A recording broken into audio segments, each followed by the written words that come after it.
Divine sign దైవ సంకేతం మంగళవారం నవంబర్ 11, 2025.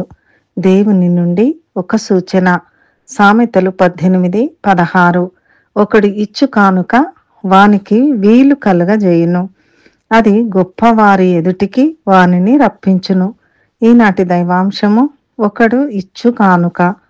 2 కొరింథీ 9:7.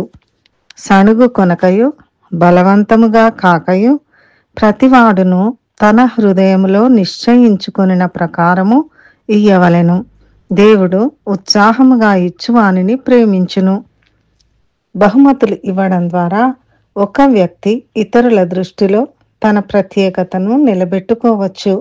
ఇది తన ప్రతిభను ఇతరులు గుర్తించేలా చేస్తుంది. బహుమతులు ఇవ్వడం ద్వారా గొప్ప వ్యక్తులను కలిసే అవకాశం కలుగుతుంది. ఇది మానవ స్వభావాన్ని ప్రభావితం చేసే చర్య.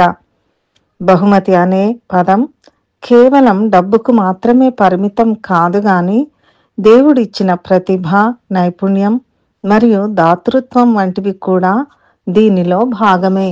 దేవుడు ఉత్సాహంగా, సంతోషంగా ఇచ్చేవారిని ప్రేమిస్తాడు. హృదయంలో నిర్ణయించుకున్న దానిని ఆయనకు హృదయపూర్వకంగా సమర్పించే చర్యగా ఉండాలి. అంతేగాని ఇతరుల ఒత్తిడి వల్ల బాధపడుతూ, సణుగుతూ బలవంతముగా ఇవ్వకూడదు.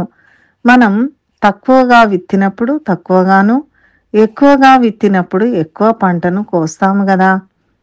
ఇవ్వడం అనేది దేవుణ్ణి ఆరాధించుటలో భాగం. మనం మన హృదయపూర్వక ఆరాధనలో ఆయనకు అర్పణ చెల్లించుట, ఆయనను ఘనపరచుట దాగి ఉంటాయి.